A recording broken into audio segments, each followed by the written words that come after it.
So there's this old Hollywood behind-the-scenes story that you may have heard of that always really stuck with me.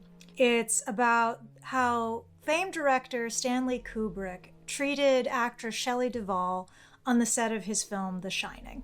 Reportedly, he was incredibly harsh on her, criticizing her performance relentlessly, isolating her from the rest of the cast and crew, and driving her to the point of physical and emotional exhaustion by forcing her to do take after take after take until she finally broke down with the stress of it all. This story has always really bothered me, and not just because of the extreme and unnecessary cruelty, but also because I think it fuels this myth that exists in the creative arts that sometimes the only way to get a good result is to push too hard and force it out of the people and processes that you are working with its lovely corollary that only through true suffering can great art ever be made. As I mentioned in a recent video, we just finished the script for the 9th Mrs. Hawking installment, and we were preparing to go into production for it this summer. And I'm pleased to report that we were able to get that filming done in July of 2026. And that is particularly special for us because it was the culmination of a decade's worth of work. To get to part 9, you have to have done 8 other installments first. And there's no way that you could get there without a dedicated team of collaborators to work with. And we have been blessed with just that, a really remarkable, talented group of artists who lend their time and their abilities to help us make this dream a reality.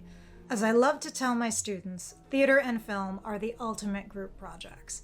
It requires so many hands and such a wide variety of talents in order to put together a full-scale production that nobody can do something like that all on their own. And I would argue it is much more effective to treat your collaborators better rather than worse. So if you have a dramatic work that you'd like to produce, particularly if you're an indie artist like me without a ton of resources behind you, you're going to have to find the way to not only team up with these people that you will need to support you, you're going to have to figure out how to work with them effectively, or you don't have a chance. The way to do that is treat these people as well as you possibly can.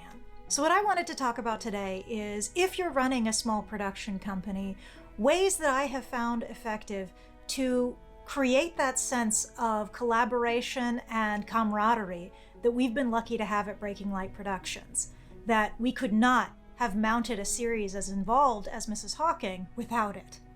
I will be speaking from the experience of having worked with many of these collaborators over multiple productions over a period of years, some even close to a decade. And I figure they wouldn't keep coming back if they weren't having a good time, so I figure some of this stuff must work. And I'll be recommending stuff that doesn't cost you any money, because God knows the rest of all this stuff does. I would always start with number 1. Come in with a plan. Figure out the vision of your production and all the logistics that you're going to need in order to make that vision a reality before you start lining people up to work on it. These art forms are so much a matter of the practicalities, and all of this stuff should be figured out ahead of time, such as the resources that you're going to have, or the timelines that you're going to be working on, or just what the needs of the production are going to be, because these are the things that will shape how your cast and crew are going to be able to be involved. Knowing this stuff and being able to present it to the people that you'd like to work with reassures them that you know what you're doing, that you have a plan in mind for how you're going to execute on this vision that they can rely on if they're going to be putting their time and effort into it.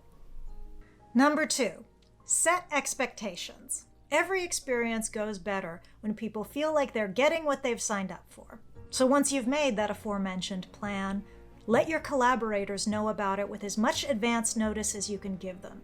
This will allow them to fit it into their schedules, set aside their time, and know what they're in for, so that they can make an informed decision about whether they want to be involved, and if they make a commitment, you can know that it's a firm one. Then when you do your best to deliver on the experience that you promised, you're probably going to have a lot of happy cast and crew who got what they were looking for out of the experience. At the same time, however, you do have to remember number 3, which is be flexible. As they say, no battle plan survives contact with the enemy, which I guess in this metaphor means that your cast and crew are your enemy, but just go with me for a second. In real life, stuff sometimes comes up.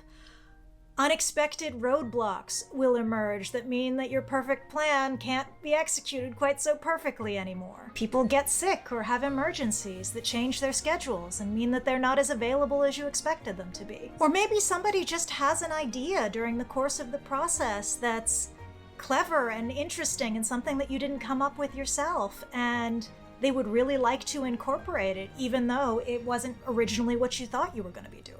A good director, producer, leader has to have the ability to adapt. You want to give your collaborators the sense that you're working with them, both when they're struggling or when that they have something fresh and new to contribute, that you're open to their ideas and that you're understanding of the fact that they're human. And especially at the indie level, we don't have 24 hours a day to devote to this stuff all the time. So that means it's your job to roll with the punches or change things up on the fly, or sometimes just get comfortable with the idea that even if it's not exactly what you imagined, it can still be great. And let everybody else know that as well. This is also going to give them more confidence in you as a leader, that if problems do arise, you're going to be able to handle them and things are still going to turn out. And that brings us to number 4, which is respect their time. When a cast and crew has agreed to work on a show with you, they are doing you the great honor of investing their time and their effort into something that you couldn't do without them. One of the ways that you show respect for that is by making sure as little as possible of that is wasted. This is why you come in with a plan. This is why you show a willingness to be flexible, so that the minutes that they spend on the production are used effectively. So that means when you're scheduling things, you pay mind to their availability. And when you're working, you make sure that there's the right level of staying on task so that things get done in the time that they actually have to give you. I know at Hawking rehearsals, we're lucky that we're all pretty good friends at this point, so we have a lot of chatting and laughing and hanging out. But one of our responsibilities is to make sure that we balance that with actually getting the show together so that nobody feels like their time is wasted. And that takes us to number 5, show gratitude. As I said, people who are willing to show up and help you make your dreams into reality are giving you an incredible gift. And there's no feeling in the world quite like getting to know that these people believe in your vision enough that they want to help make it real and be part of it. So it's only right that you let them know as often and as earnestly as you possibly can that you are grateful for everything that they're putting in. When they do something well, make sure that you compliment them as specifically as you can. When you're enjoying something, let them know and say thank you, because all of this is a favor they're doing you. You aren't entitled to any of it. So let them know just how much you appreciate what they're doing. It makes the process a lot more fun. It makes them feel like being part of this project is something that they want to have in their lives, and it's just the right thing to do because they've earned it. Now those are my big ones, and they will cost you nothing but effort and time. But I am going to throw in one more here that unfortunately might cost you a little bit of money, but hear me out. Bonus number 6, if you can, feed them. I know, it's not always easy, but everybody appreciates a meal, especially when you're working for the long, uninterrupted periods that it often requires to shoot a film or rehearse a play. You don't have to do it often, and it doesn't have to be anything fancy, but at some point during the process, do a meal all together. It makes them feel appreciated, it supports their physical bodies, it's a nice way to socialize and create a sense of bonding among the cast. And, the way to the beast's heart is through its stomach. Everybody knows that. And yes, actors are beasts in this metaphor. I'm not apologizing for that one. So those are my recommendations based on a decade of experience building a group of people that I know I can call on when I want to work on a project that I know I couldn't do all by myself. Now, we all know The Shining is a great film, and I'm certainly not on the level of a Stanley Kubrick, but I really do believe that as you get to a higher level, you should be using your increased power and resources to make your collaborators work easier, to support them more, not use it as an excuse to treat them however you want. And I think that the work we've done with Mrs. Hawking is a testament to what you can accomplish when you treat your collaborators with respect and gratitude. That we've been doing it that long with so many people who are interested in coming back again and again. If you put in this effort, it will work. It will pay dividends in both your artistic process and in your connections with your fellow artists. Being part of the little community that has arisen around doing this work has been one of the most precious things in my life. And if anyone else has a chance of building it for themselves, I can't recommend it enough because of all the joy and artistic fulfillment that it has brought. So thank you, wonderful collaborators, for all the gifts that you've given me.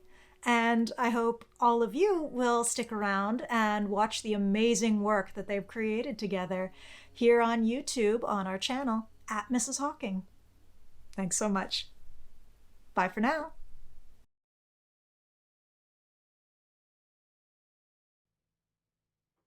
I'm filming, and I'm having a hard time. You can kiss my head.